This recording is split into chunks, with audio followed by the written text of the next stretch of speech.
বাংলাদেশের শ্রেষ্ঠ নায়িকাদের মধ্যে একজন হলেন নায়িকা পূর্ণিমা।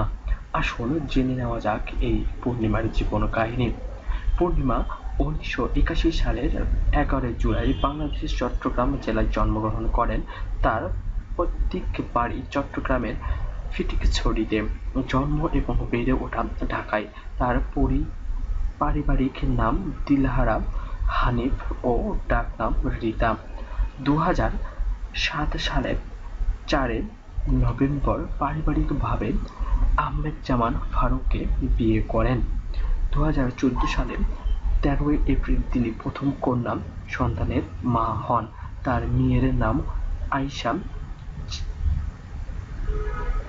উমাইস। অভিনয় জীবন। পূর্ণিমা চলচ্চিত্রে আগমন। জাকির হোসেন রাজু পরিচালিত এই জীবন তোমার দিলাম চলচ্চিত্রটি মুক্তি পায় 1997 সালে। তখন তিনি ক্লাস 9-এ পড়েন।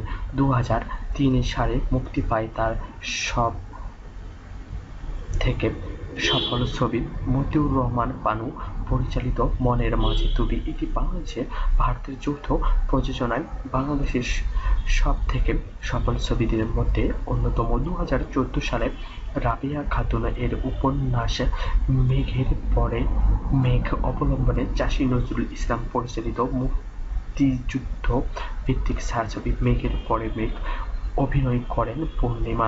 এছাড়া কাজী নজরুল ইসলামের গল্প রাক্ষসিনী নিয়ে নির্মিত চলচ্চিত্র রাক্ষসিনী এর অন্যতম কেন্দ্রীয় চরিত্রে অভিনয় করেন পূর্ণিমা।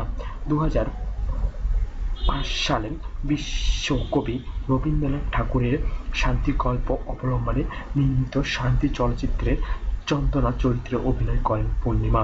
2016 সালে বিশ্বকবি সুভাষিনী গল্প অবলম্বনে নির্মিত শুভা চরিত্রে তিনি একটি বোবা মেয়ের চরিত্রে অভিনয় করেন। এই বছর তার অন্যতম বাণিজ্যিক সাফল্য ছায়াছবি হৃদয় এর কথা মুক্তি পায়। এই চলচ্চিত্রের অভিনয়ের জন্য তারকা জরিপে শ্রেষ্ঠ চলচ্চিত্র অভিনেতা নারী বিভাগে মেরিল পুরস্কার অর্জন করেন। 2008 সালে তার আরেকটি ব্যবসা সাফল্য ছবি আকাশ ছোঁয়া ভালোবাসা মুক্তি পায়।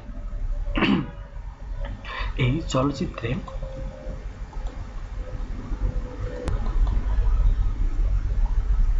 2009 সালে ওকালি আহমেদ পরিচালিত কে আমি, মমতাজুর রহমান আকবর পরিচালিত মায়ের চোখ ও স্বামী নাম্বার 1, এফ.আই. মানিক পরিচালিত আমার স্বপ্ন আমার সংসার ছবিতে অভিনয় করেন তিনি।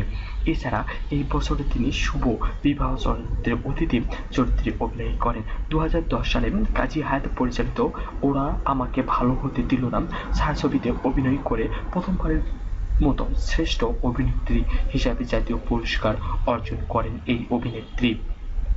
একই বছরে প্রাণ যাই চলিয়ারে ছবিতে অভিনয় করেন এবং প্রথম আলো পুরস্কার এর তারকা জরিপে শ্রেষ্ঠ চলচ্চিত্র অভিনেত্রী হিসেবে মনোনীত হন। 2011 সালে চিত্রনায়ক আলমগীর পরিচালিত শাহ আলম কিরণ পরিচালিত মাটির ঠিকানা মুক্তি পায়। ছবিটি বাণিজ্যিকভাবে সফলতা লাভ করেন। পাশাপাশি মুক্তি পায় আরেকটি চিত্রনায়ক সোহেল রানা পরিচালিত আহমেদ নাসির পরিচালিত মায়ের জন্য পাগল। এটি বাণিজ্যিক সফলতা লাভ করেন ও পূর্ণিমা মেরিল প্রথম আলো পুরস্কার এর তারকা জরিপে শ্রেষ্ঠ চলচ্চিত্র অভিনেত্রী নারী হিসেবে মনোনয়ন লাভ করেন। 2013 সালে মুক্তিপ্রাপ্ত জর্জ ব্রেস্টার পুলিশ কমিশনার চলচ্চিত্রে বাণিজ্যিক সফলতা অর্জন করেন এবং বড় বাজেটের এই ছবিতে অভিনয় করেন রাজ্জাক, সোহেল রানা, আলমগীর ও শাকিব খান। 2014 সালে শাহানুর রহমান সোহান পরিচালিত লোভে পাপ পাপে মৃত্যু চলচ্চিত্রটি মুক্তি পায়। এতে পূর্ণিমার বিপরীতে অভিনয় করেছিলেন রিয়াজ।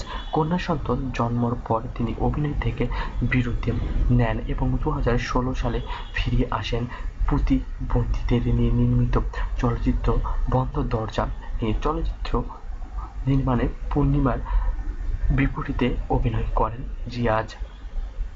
পূর্ণিমার কিছু উল্লেখযোগ্য চলচ্চিত্র: 1997 সালে এই জীবন তোমাকে দিলাম, নিঃস্বার্থে তুমি বিশ্বাসে নিঃশ্বাসে তুমি বিশ্বাসী তুমি, মেঘলা আকাশ মায়ের সম্মান, লাল লাল দরিয়া মাস্তানির উপর মাস্তান, জামাই শ্বশুর মনের মাঝে তুমি, মেঘের পরে মেঘ, শান্তি টাকা বাধা, টক মিষ্টি ঝাল এবং সুবা, হৃদয়ের কথা আকাশ ছোঁয়া ভালোবাসা, তুমি কত সুন্দর, কে আমি, শুভ বিবাহ, জীবনের চিরদামি, মায়ের চোখ, স্বামী নাম্বার ওয়ান প্রভৃতি ছবিতে অভিনয় করেন এই জনপ্রিয়